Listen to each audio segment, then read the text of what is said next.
नमस्कार साथियों, बजट विशेष वीडियो में आप सभी का बहुत-बहुत स्वागत है। साथियों, 1 फरवरी 2026 को हमारे देश के वित्त मंत्री निर्मला सीतारमण जी ने हमारे देश का बजट प्रस्तुत कर दिया। हम लोग 2 दिन लेट पढ़ रहे हैं साथियों, उसके पीछे वजह है, हमने आपके लिए साथियों बजट का पूरा कलेक्शन तैयार किया है जो हमारे प्रतियोगी परीक्षाओं, चाहे वो सिविल सर्विसेज का एग्जाम हो या फिर साथियों वनडे का एग्जाम हो, सभी में जो भी फैक्ट रह सकता है, जो भी इसमें योजना का क्रियान्वयन या जो भी इसमें पूंजीगत व्यय, राजस्व व्यय की बात कही गई है, उन सबका कलेक्शन है। इसके अलावा साथियों आपके लिए टॉप 25 एमसीक्यू क्वेश्चन, टॉप 25 जो बजट विशेष का क्वेश्चन रहेगा, उसको भी कलेक्ट किया है, टाइप कराया आपके लिए। तो आप इस वीडियो को अगर पूरा देख लेते साथियों, तो बजट आपका कंप्लीट तैयार हो जाएगा किसी भी एग्जाम के लिए। जैसे अभी हाल ही में आपने साथियों जूनियर असिस्टेंट का एग्जाम देखा, उसमें प्रश्न पूछा गया था कि उत्तर प्रदेश बजट का आकार कितना था। तो इस टाइप के प्रश्न और जो भी प्रश्न हो सकते हैं उन सब का कलेक्शन वाला वीडियो है। तो आइए जल्दी से शुरू कर देते हैं अपने बजट सत्र को। निर्मला सीतारमण जी ने अपना 9वां बजट पेश कर दिया। लगातार सर्वाधिक बजट पेश करने वाली पहली वित्त मंत्री बन गई निर्मला सीतारमण। इनका अपना व्यक्तिगत रूप से 9वां बजट है। सर्वाधिक बार बजट पेश किया हमारे देश के वित्त मंत्री मोरारजी देसाई ने साथियों, लेकिन वो 10 बार प्रस्तुत किए हैं। गैप के बाद, अंतराल के बाद सर्वाधिक बार बजट पेश किया लगातार निर्मला सीतारमण जी ने 9वीं बार बजट पेश किया है। और साथियों केंद्रीय वित्त और कॉर्पोरेट मंत्री हैं निर्मला सीतारमण जी। इन्होंने संसद में और संसद में भी साथियों लोकसभा में बजट पेश होता है। कौन पेश करवाता है? राष्ट्रपति पेश करवाते हैं अनुच्छेद 112 के तहत। 2026-27 बजट पेश हुआ। कर्तव्य भवन में यह बजट तैयार किया गया। कर्तव्य भवन में पहली बार ये बजट तैयार किया गया। इसी नाते जो है इसमें साथियों इस बजट में हमारे जैसे हर साल बजट में कुछ कॉन्सेप्ट होता है, सिद्धांत होता है, तो इस बार 3 कर्तव्यों में इसको डिवाइड किया गया। यानी पूरे जो हमारा देश का जो बजट आया हुआ है उसको 3 कर्तव्यों में डिवाइड करके बताया गया है, प्रस्तुत किया गया है, समाहित किया गया है। देखेंगे यहाँ पर कि बजट 3 मूल सिद्धांतों से प्रेरित है जिसका उद्देश्य भारत की आर्थिक वृद्धि को गति देना, नागरिकों को सशक्त बनाना और समावेशी विकास सुनिश्चित करना। बजट को एक नजर में देख लेते हैं। गैर ऋण जो प्राप्तियां हैं वो 36.5 लाख करोड़ रुपए, गैर ऋण प्राप्तियां 36.5 लाख करोड़ रुपए। जहां भी आंकड़ा है उस आंकड़े को 2-3 बार आप पढ़ लीजिएगा, देख लीजिएगा। कुल व्यय यानी बजट का आकार हमारे देश का 53.5 लाख करोड़ रुपए। हमारे देश के बजट का आकार 53.5 लाख करोड़ रुपए। केंद्र की शुद्ध कर प्राप्तियां कितनी? तो 28.7 लाख करोड़ रुपए। सकल बाजार उधारी 17.2 लाख करोड़ रुपए। राजकोषीय घाटा कितना रखा गया जीडीपी का? तो 4.3%। मोस्ट इंपोर्टेंट 4.3% जीडीपी का राजकोषीय घाटा रखा गया है। ऋण से जीडीपी अनुपात, तो जीडीपी का 55.6%। ऋण से जो जीडीपी का अनुपात है वो 55.6% है। सार्वजनिक पूंजीगत व्यय यानी कि जो कैपिटल एक्सपेंडिचर होगा, व्यय होगा, वो 12.2 लाख करोड़ रुपए होगा। 3 कर्तव्य विकास की आधारशिला। कर्तव्य भवन में बजट तैयार किया गया तो बड़ा सुंदर सा एक कॉन्सेप्ट है इसमें कि 3 कर्तव्य इसमें रखे गए हैं।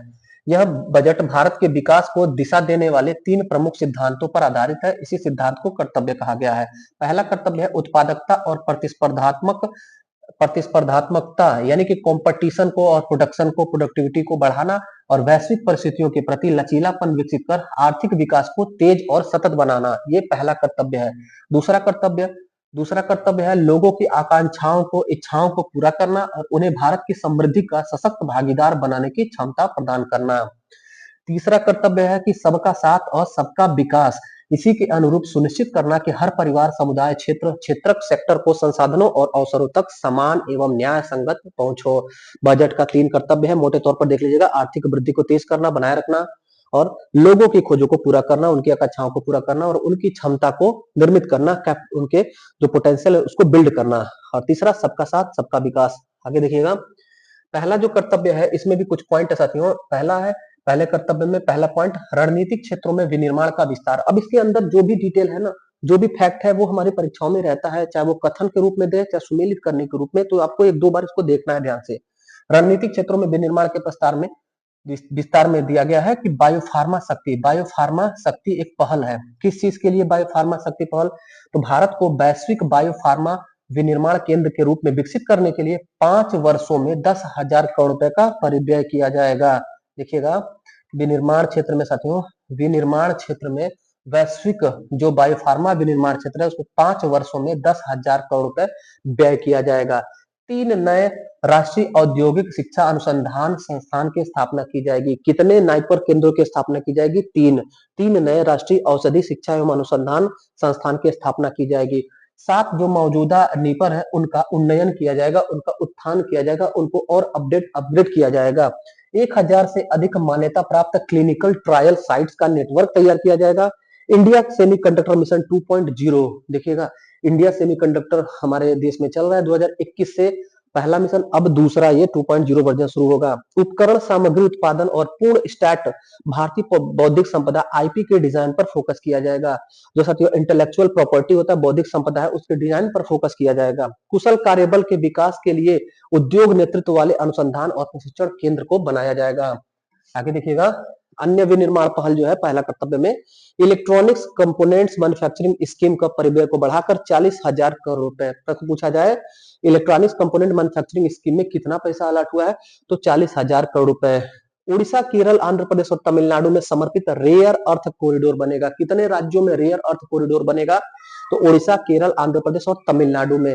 जितना भी हम डिटेल पढ़ रहे हैं साथियों, इसका हम लोग लास्ट में एमसीक्यू लगाएंगे, ध्यानपूर्वक देखिएगा। चुनौती मार्ग के माध्यम से 3 समर्पित केमिकल पार्क बनाया जाएगा। कितना केमिकल पार्क बनेगा? 3 केमिकल पार्क बनेगा। सटीक विनिर्माण के लिए सीपीएसई द्वारा 2 स्थानों पर हाईटेक टूल रूम का डेवलपमेंट किया जाएगा। सीपीएसपी द्वारा 2 स्थानों पर हाईटेक टूल रूम का निर्माण किया जाएगा। किस चीज के लिए? तो बेस्ट सटीक जो मैन्युफैक्चरिंग होता है उसके लिए, सटीक विनिर्माण के लिए। निर्माण और अवसंरचना उपकरणों के संवर्धन हेतु विशेष योजना बनाया जाएगा। 5 वर्षों में 10,000 करोड़ से अधिक आवंटन के साथ कंटेनर मैन्युफैक्चरिंग स्कीम बनाया जाएगा। कंटेनर जो होता है साथियों, उस कंटेनर का मैन्युफैक्चरिंग स्कीम बनाया जाएगा। 5 सालों में 10,000 करोड़ रुपए इसमें अलॉट किया गया है। एकीकृत वस्त्र क्षेत्र कार्यक्रम, एकीकृत वस्त्र क्षेत्र कार्यक्रम में साथियों जो टेक्सटाइल इंडस्ट्रीज है उसके लिए कहा गया है प्राकृतिक और मानव निर्मित रेशों में आत्मनिर्भरता के लिए राष्ट्रीय फाइबर योजना। ये महत्वपूर्ण है। राष्ट्रीय फाइबर योजना का संबंध किससे है, तो टेक्सटाइल से संबंधित है। ध्यान रहे, राष्ट्रीय फाइबर योजना किसके लिए चलाया गया? वस्त्र क्षेत्र के डेवलपमेंट के लिए। पारंपरिक क्लस्टरों के आधुनिकीकरण हेतु वस्त्र विस्तार एवं रोजगार योजना बनाया जाएगा। मूल्य संवर्धन बढ़ाने के लिए मेगा टेक्सटाइल पार्क, खादी हाथकरघा और हस्तशिल्प के लिए महात्मा गांधी ग्राम स्वरोजगार पहल शुरू किया जाएगा।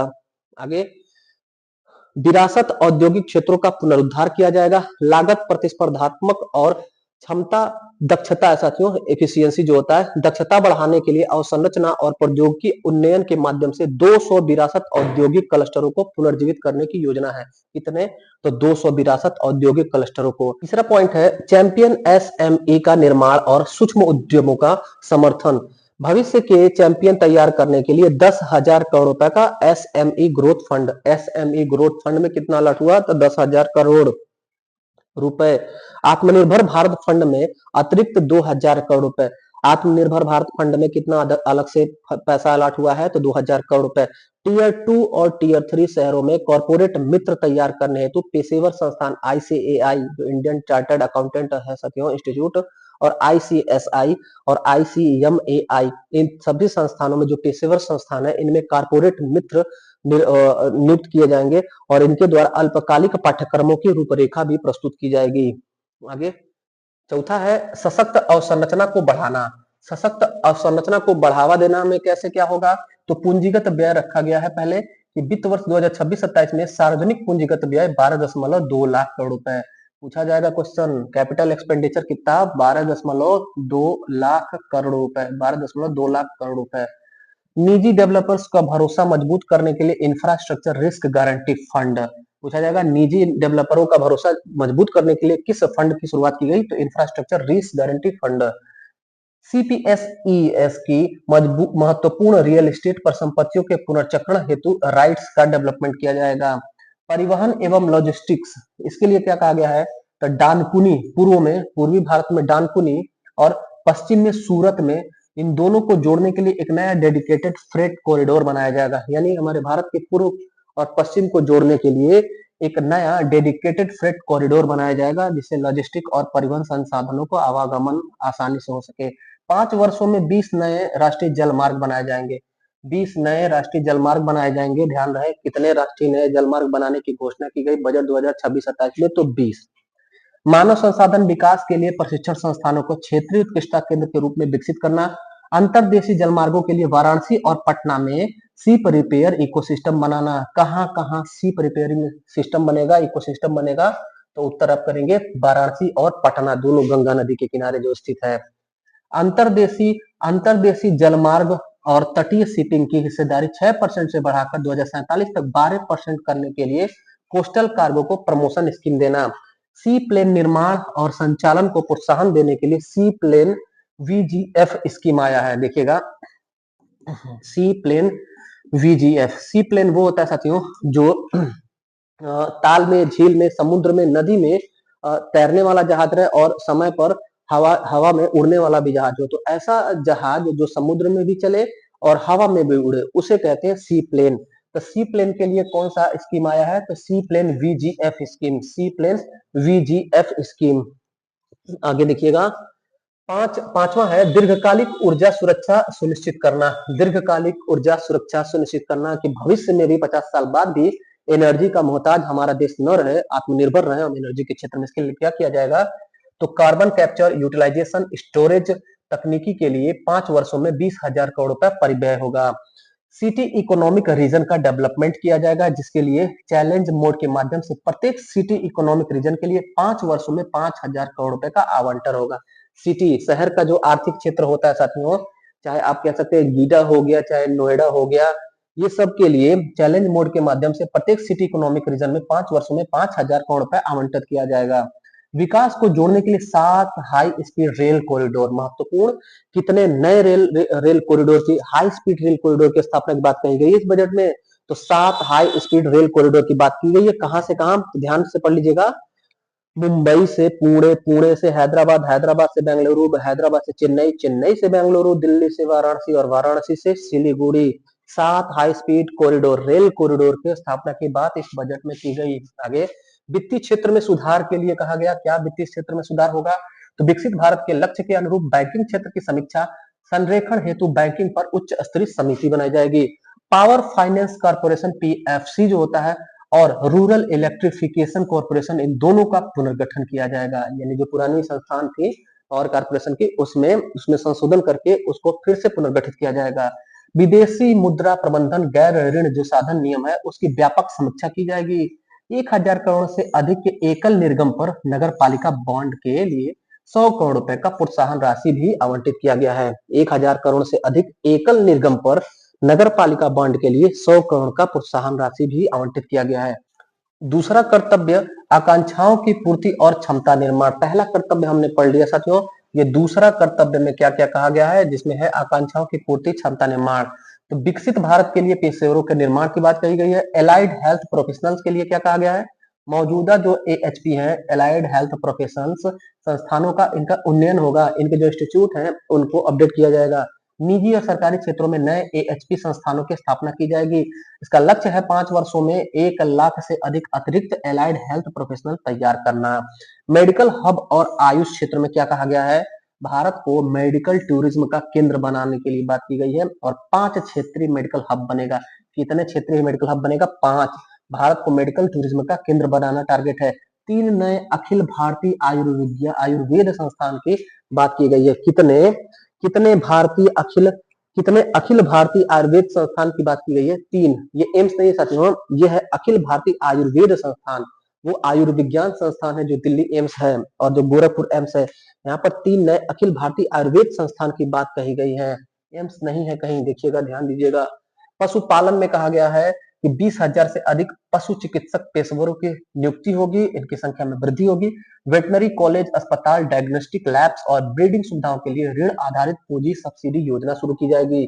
ऑरेंज इकोनॉमी, ये साथियों ये अभी हाल ही में एग्जाम हुआ था लोक सेवा आयोग का, उसमें सामाजिक विषय की परीक्षा में जीएस के सेक्शन में ये प्रश्न पूछा गया था, ऑरेंज इकोनॉमी क्या है? तो ध्यान दीजिएगा साथियों, ऑरेंज इकोनॉमी जो वर्तमान में क्रिएटर है, जो यूट्यूब पर या सोशल मीडिया पर क्रिएट करते हैं अपने कंटेंट को, उनसे संबंधित है ऑरेंज इकोनॉमी। क्रिएटिव टेक्नोलॉजी से संबंधित है orange economy. Indian institute of creative technology Mumbai द्वारा 15,000 माध्यमिक विद्यालयों और 500 कॉलेजों में इनकी नियुक्ति होगी। यानी कि साथियों ऐसे समझिए, Indian institute of creative technology कहाँ स्थित है? मुंबई में है। पहली बात, Indian institute of creative technology Mumbai में स्थित है। इसके द्वारा 15,000 माध्यमिक विद्यालयों और 500 कॉलेजों में एक जो है प्रोफेशनल्स नियुक्त होंगे, जो कंटेंट बनाने वाले होंगे, क्रिएटर होंगे। तो ध्यान रखे रहिएगा। विजुअल इफेक्ट्स, गेमिंग, कॉमिक्स के लिए कंटेंट तैयार करने के लैब की स्थापना की जाएगी। AVGC विजुअल इफेक्ट में gaming, comics, audio video, gaming और कॉमिक्स के कंटेंट क्रिएटर लैब्स की स्थापना की जाएगी। शिक्षा में क्या बात कहा गया है? प्रमुख औद्योगिक और लॉजिस्टिक कॉरिडोर में चैलेंज रूट के माध्यम से 5 यूनिवर्सिटी टाउनशिप और हर जिले में एक बालिका छात्रावास BGF पूंजीगत सहायता के माध्यम से। महत्वपूर्ण बात, कितना यूनिवर्सिटी टाउनशिप बनेगा? 5। हर जिले में एक बालिका छात्रावास बनाने की बात की गई है। हर जिले में एक बालिका छात्रावास बनेगा। Education to employment and enterprises पर उच्च स्तरीय स्थायी समिति का गठन होगा। Education to employment and enterprise पर उच्च स्तरीय स्थायी समिति का गठन होगा। आगे देखिएगा, पर्यटन और विरासत के बारे में क्या कहा गया है? National council for hotel management को उन्नत कर नेशनल इंस्टीट्यूट ऑफ हॉस्पिटैलिटी बनाया जाएगा। यानी कि जो national council for hotel management था, उसी को अपग्रेड करके नेशनल इंस्टीट्यूट ऑफ हॉस्पिटैलिटी बनाया जाएगा। 20 पर्यटन स्थलों पर 10,000 गाइड नए नियुक्त होंगे। ध्यान दीजिएगा, पर्यटन स्थल पर एक गाइड होते हैं साथियों, जो उस पर्यटन स्थल के इतिहास के बारे में जानकारी देते हैं लोगों को, पर्यटकों को। तो 20 पर्यटन स्थल पर 10,000 गाइड जो स्किल डेवलप्ड होंगे, उनको पायलट योजना के तहत नियुक्त किया जाएगा। सांस्कृतिक और विरासत स्थलों के दस्तावेजीकरण हेतु national destination digital knowledge grid की स्थापना की जाएगी।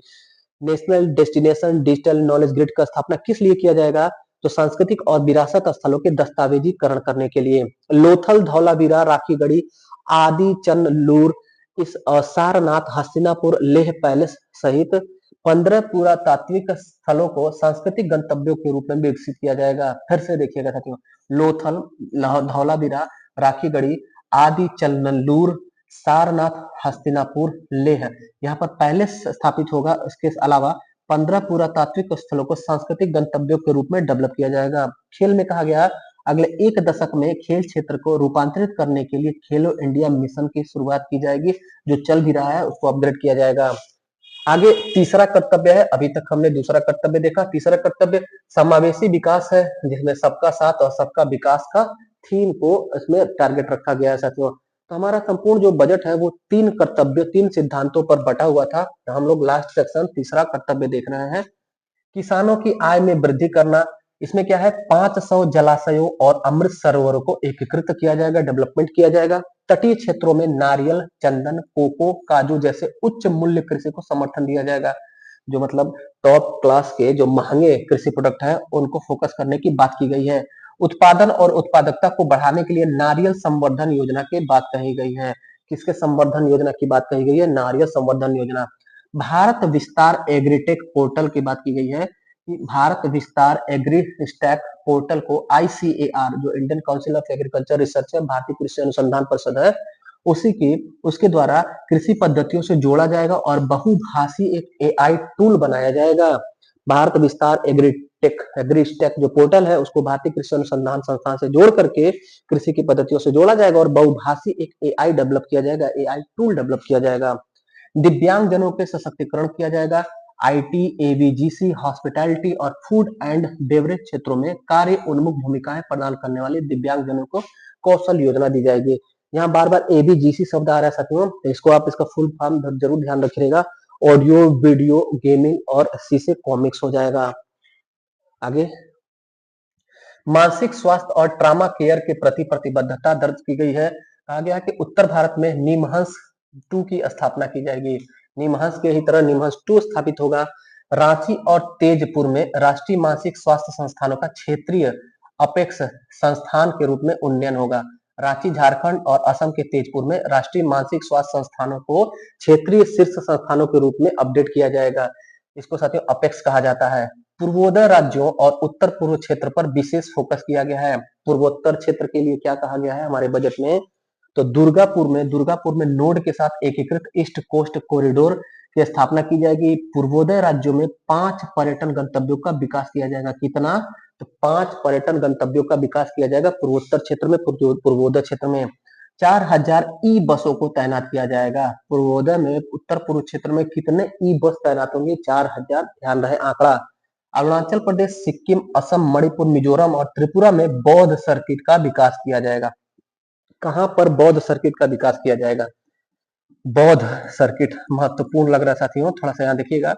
दो क्षेत्र अगर हम निकाल दें, एक तो है नागालैंड, नागालैंड और एक हो जाएगा मेघालय। नागालैंड नागा क्षेत्र और मेघालय बारिश वाला, ये दो जिला को निकाल दे तो इसके अलावा पूर्वोत्तर के जितने भी जिला नहीं साथियों, इन दो राज्यों को हटा दिया जाए तो जितने भी पूर्वोत्तर के राज्य हैं इन सब में बौद्ध सर्किट की स्थापना होगी। देखिएगा, अरुणाचल प्रदेश, सिक्किम, असम, मणिपुर, मिजोरम और त्रिपुरा में बौद्ध सर्किट की स्थापना होगी। यहाँ पर नागालैंड नहीं है और मेघालय नहीं है, नामे नहीं है इसमें बौद्ध सर्किट में। पांचवा है वित्त आयोग का अनुदान, मोस्ट इंपॉर्टेंट। 16वां वित्त आयोग की सिफारिश के अनुसार वित्त वर्ष 2026-27 के लिए राज्यों को 1.4 लाख करोड़ रुपए का प्रावधान किया गया है। कितना राज्यों को? 1.4 लाख करोड़ रुपए, 1.4 लाख करोड़ रुपए। आगे देखिएगा, प्रत्यक्ष कर सुधार, डायरेक्ट टैक्स रिफॉर्म के बारे में क्या कहा गया है? इंपॉर्टेंट, मोस्ट इंपॉर्टेंट, नया आयकर अधिनियम आया है हमारे देश में साथियों। 1960-61 में आयकर अधिनियम बना था। 1960-61 में आयकर अधिनियम बना था, यानी कि लगभग 65-66 साल के बाद नया आयकर अधिनियम बना था। पिछले वर्ष 2025 में नया आयकर अधिनियम 2025 अप्रैल 2026 से लागू हो जाएगा देश में। हमारे देश में नया आयकर अधिनियम कब से लागू हो रहा है? 1 अप्रैल 2026 से, यानी कि अब की बार जो वित्तीय वर्ष शुरू होगा तब से। कौन सा आयकर अधिनियम चल रहा था? तो आयकर अधिनियम 1961 चल रहा था। आयकर अधिनियम नया किस वर्ष बना?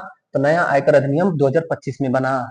आम नागरिकों के लिए आसान अनुपालन सुनिश्चित करने हेतु सरलीकृत और पुनः डिजाइन किए गए फॉर्म बनेंगे इसमें, यानी कि बहुत सरल हो जाएगा। इनकम टैक्स आईटीआर फाइलिंग करना बहुत आसान हो जाएगा, पुनः उसको डिजाइन किया जाएगा, सरलीकृत किया जाएगा। ईज ऑफ लिविंग से जुड़े कुछ उपाय, इसमें मोटर दुर्घटना दावा अधिकरण है, एमएससीटी द्वारा किया गया, ब्याज दर से मुक्त रहेगा। मतलब कि जो है मोटर क्लेम होता था, दुर्घटना मोटर क्लेम, तो उसमें जो ब्याज लगता था दावा के बाद उसको आयकर से मुक्त रखा जाएगा। विदेश यात्रा पैकेज पर टीसीएस दर घटा करके 2% कर दिया गया। जो पहले 2 से 20% लगता था विदेश यात्रा पैकेज पर टैक्स, वो अब 2% लगेगा। विदेश यात्रा पर लगने वाले टैक्स को टीसीएस कहा जाता था, टीसीएस टैक्स कहा जाता, टीसीएस दर कहा जाता था, तो वो 2% हो गया, जो 2% से 20% था। शिक्षा और चिकित्सा हेतु एलआरएस के अंतर्गत रेमिटेंस पर टीसीएस दर 2% हो गया, यानी शिक्षा और चिकित्सा पर 5% जो टीसीएस लगता था अब 2% लगेगा। मैन पावर सप्लाई के लिए सरलीकृत जो टीडीएस प्रावधान था उसको किया जाएगा। मैन पावर सप्लाई के लिए सरलीकृत टीडीएस होगा। और फॉर्म 15G 15H के लिए डिपोजिटरी के साथ सिंगल विंडो फाइलिंग होगी। आयकर रिटर्न दाखिल करने के लिए अंतिम तिथि 31 दिसंबर से बढ़ाकर 31 मार्च कर दिया गया, नाम मात्र शुल्क के साथ, यानी मामूली शुल्क के साथ आप जो है इनकम टैक्स आप कब तक भर सकते हैं? 31 मार्च को। याद होगा साथियों कि 31 जुलाई तक, हर वर्ष 31 जुलाई तक इनकम टैक्स फॉर्म भरा जाता था। 31 जुलाई लास्ट डेट होता था। फिर 31 जुलाई से कुछ शुल्क अदा करके 31 दिसंबर तक भरा जाता था। लेकिन अभी क्या कर दिया गया है कि 31 मार्च तक बढ़ा दिया गया, यानी कि आप 31 मार्च उस वित्तीय वर्ष के अंतिम डेट तक आप आयकर रिटर्न फाइलिंग कर सकते हैं। बस आपको कुछ नाम मात्र शुल्क लेट फीस देना होगा। तो ये था साथियों हमारे बजट के सभी प्रावधानों को हमने पढ़ा। बजट था हमारा। अब थोड़ा सा जो भी क्वेश्चन है, 25 क्वेश्चन आपके लिए जो हमने कलेक्ट किया है उसको लगाइए, उसको सॉल्व करिए। इस क्वेश्चन को आप जरूर एक दो बार देख लीजिएगा, देख करके जाइएगा। इसमें हमने साथियों स्टैटिक जी के जो हमारे बजट का इतिहास है उसको भी सम्मिलित किया है, और जो बजट 2026-27 प्रस्तुत हुआ है उसको भी हमने कलेक्ट किया है। देखिएगा, बजट स्टैटिक जी के बजट 2026-27 टॉप 25 एमसीक्यू क्वेश्चंस। पहला प्रश्न क्या है देखेंगे, भारत में बजट प्रणाली की शुरुआत किस गवर्नर जनरल या वायसराय के समय में हुई थी? तो उत्तर हमारा हो जाएगा लॉर्ड कैनिंग। लॉर्ड कैनिंग के समय में साथियों, यानी कि 1860 ईस्वी में हमारे भारत में पहला बजट पेश हुआ था। जेम्स विल्सन ने प्रस्तुत किया था, जेम्स विल्सन ने। और जेम्स विल्सन साथियों वित्त सदस्य थे, ब्रिटिश भारत के दौरान वित्त सदस्य थे जेम्स विल्सन। और गवर्नर जनरल लॉर्ड कैनिंग इसी के समय में 1860 में हमारे भारत में पहली बार बजट पेश हुआ था अंग्रेजों के समय में, ध्यान रहे। दूसरा प्रश्न, भारत में बजट प्रणाली का जनक किसे कहते हैं? तो जो जेम्स विल्सन था साथियों, जेम्स विल्सन को हमारे भारत में बजट प्रणाली का जनक कहते हैं। James Wilson. किस अनुच्छेद के अंतर्गत राज्य सरकार का बजट पेश किया जाता है? ध्यान रहे, राज्य सरकार का बजट पूछा गया है, केंद्र सरकार नहीं। इतना आसान प्रश्न भी नहीं है साथियों ना, ध्यान पूर्वक देख करके। तो राज्य सरकार का बजट हो जाता है 202 में, केंद्र सरकार का बजट पूछा जाता है तो 112 में। लेकिन ध्यान रहे, बजट शब्द का उल्लेख नहीं है। राज्य बजट और केंद्र बजट प्रस्तुत तो होता है इस अनुच्छेद में, लेकिन बजट शब्द का उल्लेख इस अनुच्छेद में नहीं है। इस अनुच्छेद में वार्षिक वित्तीय विवरण का उल्लेख है। आगे देखिएगा, चौथा प्रश्न है, किसके द्वारा निर्धारित तिथि पर लोकसभा में बजट पेश होता है? पहली बात, कहाँ पेश होता है बजट? तो लोकसभा में होता है। किसके द्वारा निर्धारित तिथि पर? राष्ट्रपति। राष्ट्रपति जो तिथि निर्धारित कर दे उसी तिथि पर बजट पेश किया जाता है। और किसके द्वारा किया जाता है? तो वित्त मंत्री के द्वारा किया जाता है। हमारे देश के वित्त मंत्री निर्मला सीतारमन है, इन्होंने 1 फरवरी को रविवार को बजट हमारा पेश किया। पांचवा प्रश्न है, किस समिति की सिफारिश पर रेल बजट और आम बजट अलग अलग प्रस्तुत हुआ था? उत्तर सी हो जाएगा साथियों, आकवर्त समिति 1921। आकवर्त समिति कब गठित हुई? 1921 में। इसी की सिफारिश पर पहली बार हमारे देश में 1924 में आम बजट और रेल बजट अलग अलग प्रस्तुत हुआ था, और तब से लेकर के 2017 तक अलग अलग प्रस्तुत हुआ। फिर एक हो गए कब? 2017 में। 2017 में अरुण जेटली जी ने जब बजट पेश किया तो फिर से एक हो गया। आज अभी जो हम पढ़ रहे हैं साथियों, 1 फरवरी 2026 को हमारे देश का जो बजट प्रस्तुत हुआ उसमें रेल बजट आम बजट दोनों है। तभी तो हम पढ़ रहे हैं कि 7 नए रेल कॉरिडोर की स्थापना होगी, रेल बजट भी है। तो 17 के बाद रेल बजट आम बजट एक है। इतना गैप, ये कितना? 92 साल। 92 साल तक हमारे देश का आम बजट रेल बजट अलग अलग प्रस्तुत होता था। और शुरुआत में क्या होता था? तो 1860 से लेकर के 1924 तक आम बजट और रेल बजट एक साथ प्रस्तुत होता था। बस यही 92 साल के दौर में साथियों अलग अलग प्रस्तुत हुआ। तो ध्यान रखिएगा ये बात, ये प्रश्न कंफ्यूजन होता है। स्वतंत्र भारत का प्रथम बजट किस तिथि को पेश हुआ था? शानदार प्रश्न। स्वतंत्र भारत का पहला बजट पेश हुआ था साथियों 26 नवंबर 1947 को। किसने प्रस्तुत किया था? तो हमारे देश के प्रथम वित्त मंत्री आर के षणमुखम सेठी साहब। और गणतंत्र भारत का पहला बजट किसने पेश किया था? तो जॉन मथाई साहब। सर्वाधिक बार लगातार किसने बजट पेश किया? देखिएगा, बहुत ही शानदार क्वेश्चन ये भी है, महत्वपूर्ण है। लगातार किसने सबसे ज्यादा बार बजट पेश किया? तो उत्तर हो जाएगा निर्मला सीतारमन। और सबसे ज्यादा बार किसने बजट पेश किया? दोनों बात अलग अलग है साथियों। 10 बार इन्होंने किया, इन्होंने 9 बार। लेकिन इन्होंने जो है, इन्होंने साथियों गैप के बाद, अंतराल के बाद, लगातार ये वित्त मंत्री 10 साल नहीं रहे हैं, 10 साल लगातार नहीं प्रस्तुत किए हैं। निर्मला सीतारमन जी ने लगातार सर्वाधिक बार बजट पेश किया, जो कि रिकॉर्ड है 9 बार। इन्होंने गैप के बाद 10 बार किया है। आगे अगला प्रश्न देखते हैं, पहली बार रविवार को कब बजट पेश हुआ? इस बार 2026 में भी रविवार को बजट पेश हुआ साथियों। रविवार को मार्केट खुला था, सब कार्य हो रहा था। मार्केट का मतलब शेयर मार्केट साथियों। रविवार को हमारे देश में 2026 में बजट प्रस्तुत हुआ था, लेकिन ये पहली बार नहीं था। पहली बार 1999 में वित्त मंत्री यशवंत सिन्हा के समय में, वित्त मंत्री यशवंत सिन्हा साहब के समय में पहली बार रविवार को बजट पेश हुआ था। और यह दूसरा अवसर है कि रविवार को बजट पेश हो रहा है। 2026 में सेकेंड टाइम हो रहा है। अगला, 92 साल बाद किसने रेल और आम बजट दोनों एक साथ प्रस्तुत किया था? उत्तर क्या होगा? अरुण जेटली साहब।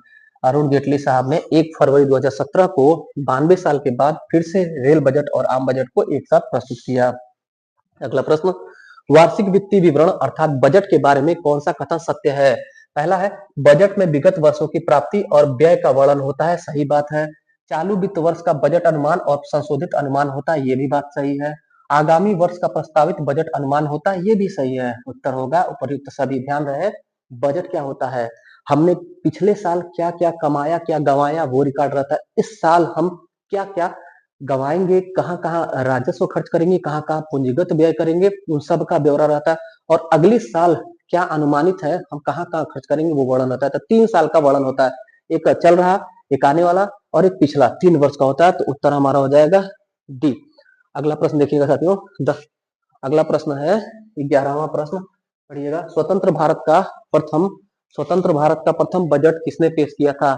तो स्वतंत्र भारत का हमारा प्रथम बजट पेश किया था आर के षणमुखम सेठी साहब ने। आर के षणमुखम सेठी साहब ने स्वतंत्र भारत का पहला बजट पेश किया था। और गणतंत्र भारत का पहला बजट तो जॉन मथाई साहब। अगला देखिएगा,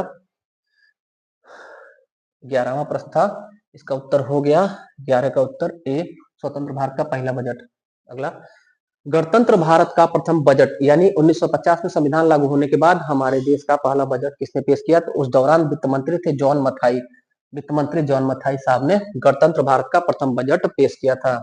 अगला प्रश्न, बजट 2026-27 में 7 नए हाई स्पीड रेल कॉरिडोर की स्थापना के लिए कहा गया है। यह किसका उदाहरण है?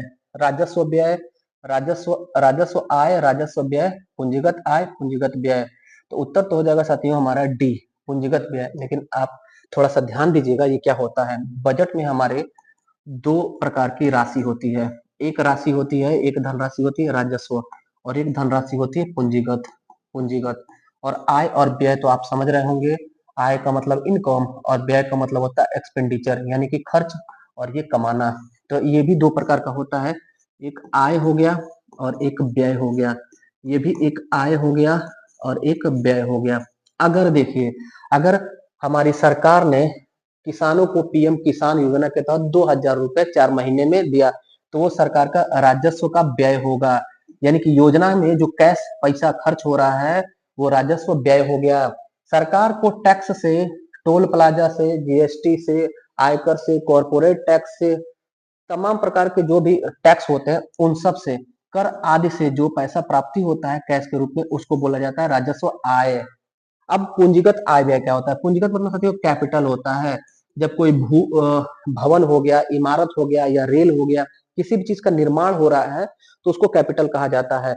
अब कैपिटल में पूंजीगत में आय की बात अगर की जाए तो सरकार ने अगर कुछ बना बनाया बिल्डिंग को अगर प्राप्त किया, अधिग्रहण किया या प्राप्त किया, तो वो हो जाएगा पूंजीगत आय। अगर सरकार ने कोई योजना के तहत एक बिल्डिंग बनवा करके लोगों को प्रदान कर दिया, जैसे काशीराम आवास योजना के तहत सरकार ने आवास बनवा के गरीबों को दे दिया, जिनके पास मकान नहीं थे उनको दे दिया, तो वो सरकार का हो जाएगा पूंजीगत व्यय। वो पूंजी बनी बनाई बिल्डिंग चली जाए सरकार से तो पूंजीगत व्यय, बनी बनाई बिल्डिंग एयरपोर्ट मिल जाए तो उसको बोलेंगे पूंजीगत आय। तो आप बताइए कि 7 नए हाई स्पीड रेल कॉरिडोर अगर बन रहा है तो ये सरकार का पूंजीगत व्यय होगा। सरकार पूंजी कैपिटल में व्यय कर रही है, इतना 1,000 करोड़ रुपए का खर्च करेगी और खर्च होने के बाद एक कैपिटल बनेगा। ये उत्तर हो जाएगा हमारा डी। 14वां प्रश्न है, बजट का प्रसारण पहली बार टेलीविजन पर कब हुआ था? टीवी पर बजट का प्रसारण पहली बार 1992 में हुआ था। 1992 में ध्यान रहे, दो हमारे बजट थे इस दौरान 1992 में, एक आम बजट और एक रेल बजट। तो पहले रेल बजट 25 फरवरी 1992 को देश के इतिहास में पहली बार टीवी पर रेल बजट प्रस्तुत हुआ, और 29 फरवरी 1992 को पहली बार टीवी पर आम बजट प्रस्तुत हुआ था। रेल बजट, आम बजट दोनों पहली बार टीवी पर प्रस्तुत हुआ था 1992 में, लेकिन उस दौरान अलग अलग प्रस्तुत होता था साथियों। अभी 2017 से एक में प्रस्तुत होता है, तो 92 में अलग अलग होता था। तो किस डेट को हुआ था? तो 25 फरवरी 1992 रेल बजट, और 29 फरवरी 1992 को आम बजट पहली बार टेलीविजन पर प्रसारित हुआ था। अगला अगला प्रश्न देखते हैं। 15वां प्रश्न होगा हमारा, देश का बजट पेश करने वाली पहली महिला। देश का बजट पेश करने वाली पहली महिला पूछा जाए तो उत्तर हो जाएगा इंदिरा गांधी। इंदिरा गांधी हमारे देश की प्रधानमंत्री थी, आयरन लेडी इंदिरा गांधी, और वो जो है कार्यवाहक वित्त मंत्री भी थी एक दौरान। तो उन्होंने हमारे देश का महिला के रूप में पहला बजट प्रस्तुत किया था। लेकिन अगर पूर्ण वित्त मंत्री के रूप में किसने बजट पेश किया, तब आप उत्तर करिएगा निर्मला सीतारमन। पहली वित्त मंत्री जिन्होंने बजट पेश किया तो निर्मला सीतारमन। पहली कार्यवाहक वित्त मंत्री या पहली महिला जिसने बजट पेश किया तब इंदिरा गांधी उत्तर होगा। उम्मीद है समझ में आया होगा। 16वां प्रश्न है, बजट शब्द किस भाषा से लिया गया है? बजट शब्द फ्रेंच भाषा से लिया गया है। फ्रेंच भाषा, उत्तर डी हो जाएगा। और कौन सा शब्द है वो? बाउगेट। ये देखिएगा, इसको बुगेटे कहिए, बाउगेटे कहिए, कुछ भी कहिए, याद कर लीजिए बस। BOUGETTE यही शब्द है, फ्रेंच भाषा का शब्द है, इसी से बना हुआ है बजट। और इंग्लैंड के प्रधानमंत्री रॉबर्ट वालपोल ने पहली बार अपने इंग्लैंड का बजट प्रस्तुत किया था, चमड़े के थैले में प्रस्तुत किया था। तो लोगों ने उसका उपहास उड़ाया था और हंसी हंसी ने उसको कहा था कि इन्होंने बुगोटा प्रस्तुत किया, इन्होंने बुगेट प्रस्तुत किया है। तो बुगेट का शाब्दिक अर्थ होता है चमड़े का थैला, और वहीं से नाम पड़ गया कि ये बुगेट प्रस्तुत हो रहा है, बजट प्रस्तुत हो रहा है। तो फ्रेंच भाषा के बुगेट, चमड़े के थैली के बुगेट शब्द से बना हुआ है बजट। लेकिन बजट शब्द का उल्लेख हमारे भारतीय संविधान में कहीं नहीं है। अनुच्छेद 112 में केंद्र का वार्षिक वित्तीय विवरण जिसको बजट समझते हैं, और अनुच्छेद 202 में राज्य का वार्षिक वित्तीय विवरण है जिसे हम बजट समझते हैं साथियों। बजट आमतौर पर होता क्या है, हम सभी के परिवार का अपना खुद का बजट होता है। हमारे पास कुछ पैसा है, जैसे 1000-2000 रुपए हम रखे हुए हैं, तो उसका एक बजट बनाए होंगे कि हम इसको 399 रुपए का या 349 रुपए का या 299 का रिचार्ज कराएंगे, 500 रुपए लाइब्रेरी में फीस देंगे और इतना पैसा इसके लिए रखे हुए हैं। जितना हमारे पास पैसा रहेगा उसी हिसाब से हम अपनी कार्य योजना बनाएंगे आने वाले समय के लिए। तो जैसे देश का बजट होता है, जैसे हमारा अपना बजट होता है, परिवार का बजट होता है, वैसे ही देश का बजट होता है। 17वां प्रश्न देखिएगा, इंग्लैंड का पहला बजट किस प्रधानमंत्री ने पेश किया था? तो रॉबर्ट वालपोल ने इंग्लैंड का पहला बजट पेश किया था, रॉबर्ट वालपोल ने। 18वां प्रश्न देखिएगा, 1958-59 में किस प्रधानमंत्री के निर्णय के बाद बजट 28 फरवरी को प्रस्तुत होने लगा? तो हमारे देश के इस दौरान प्रधानमंत्री थे पंडित जवाहरलाल नेहरू। पंडित जवाहरलाल नेहरू ने निर्णय लिया कि हमारे देश का बजट अब हर साल फिक्स डेट 28 फरवरी को प्रस्तुत किया जाएगा। उत्तर ए हो जाएगा। अगला प्रश्न, बजट 2026-27 में रक्षा बजट कितना पेश हुआ? देखिएगा, डिफेंस एक्सपेंडिचर, रक्षा मामले को कितना पैसा अलॉट हुआ? तो उत्तर हो जाएगा बी, 7.85 लाख करोड़ रुपए। आंकड़ा है तो थोड़ा सा इसको ध्यान से आप रखे रहिएगा याद। पिछला वर्ष जो बजट था साथियों 2025 और 26 में बजट में 6.81 लाख करोड़ रुपए बजट आवंटित हुआ था रक्षा मामले में। इस बार 2026-27 में 7.85 लाख करोड़ रुपए रक्षा बजट अलॉट हुआ है। अगला प्रश्न, बजट 2026-27 का आकार कितना रहा, यानी टोटल कितना एक्सपेंडिचर रखा जाएगा, कितना आकार था? तो उत्तर हो जाएगा बी, 53.5 लाख करोड़ रुपए। हमारे देश के बजट का आकार 53.5 लाख करोड़ रुपए था। अगला प्रश्न, बजट 2026-27 में जीडीपी वृद्धि दर अनुमानित है। जीडीपी ग्रोथ रेट कितना अनुमान लगाया गया है बजट में? तो 7.4%। बजट में 7.4% जीडीपी ग्रोथ रेट अनुमानित है। 22वां प्रश्न है, बजट 2026-27 में कितने राष्ट्रीय जलमार्ग के निर्माण की घोषणा की गई है? तो हमने पढ़ा साथियों कि 20 नए राष्ट्रीय जलमार्ग बनाए जाएंगे। 20 नए राष्ट्रीय जलमार्ग का निर्माण किया जाएगा, बजट 2026-27 में घोषणा किया गया। अगला प्रश्न, बजट 2026-27 में पूंजीगत व्यय कितना रखा गया है? कैपिटल एक्सपेंडिचर रखा गया साथियों 12.2 लाख करोड़ रुपए। इतना का कैपिटल बिल्ड होगा हमारे देश में, इतना का हमारे देश में कह सकते हैं हवाई अड्डा बनेगा, एयरपोर्ट बनेगा साथियों, रेलवे स्टेशन बनेगा, ट्रेन बनेंगी, रेल कॉरिडोर बनेगा, बिल्डिंग भवन बनेगा। सेकेंड लास्ट क्वेश्चन है, बजट 2026-27 के बारे में कौन सा कथन असत्य है? मनरेगा के स्थान पर बीबीजी रामजी मिशन को 95,692 करोड़ रुपए आवंटित हुए, सही है। इस मिशन के तहत 100 दिन के बजाय 125 दिन काम की गारंटी मिलेगी, सही है। उपर्युक्त दोनों कथन सही है, यानी उत्तर हमारा सी हो जाएगा। थोड़ा सा इस प्रश्न को ध्यान दीजिएगा, क्योंकि अभी एक एग्जाम में क्वेश्चन पूछा गया था कि नरेगा एक्ट कब बना था। नरेगा यानी national rural employment guarantee act 2005 में ये एक्ट बना था और हमारे देश में लागू हुआ था 2 फरवरी 2006 को, और कुछ जिलों में लागू हुआ था।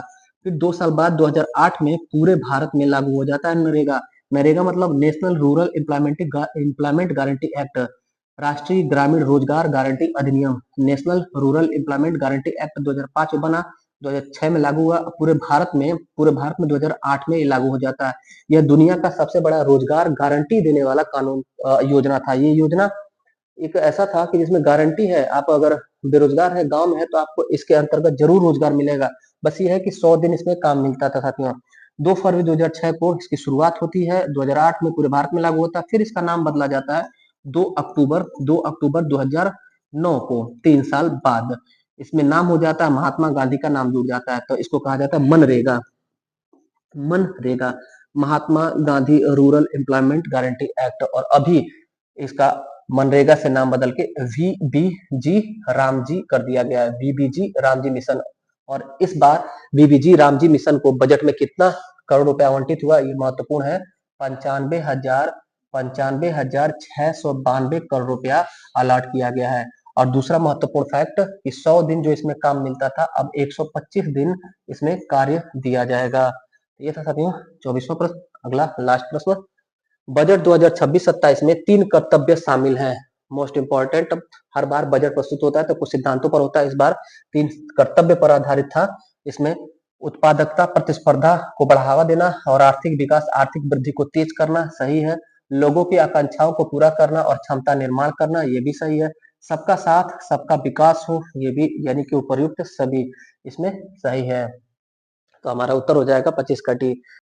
कैसा लगा साथियों बजट विशेष वीडियो? फीडबैक जरूर दीजिएगा। वीडियो पसंद है तो वीडियो को लाइक करिएगा। जो साथी पहली बार चैनल पर विजिट किए उन सभी का हृदय की गहराई से स्वागत है। साथियों अपने कॉलेज और स्कूल ग्रुप में जो स्टडी ग्रुप है, पढ़ने वाले स्टूडेंट्स का ग्रुप है, आपके दोस्तों का ग्रुप है, उसमें वीडियो को शेयर जरूर करिएगा, सपोर्ट जरूर करिएगा। बाकी मिलते हैं फिर अगली क्लास में, तब तक के लिए धन्यवाद। जय हिंद।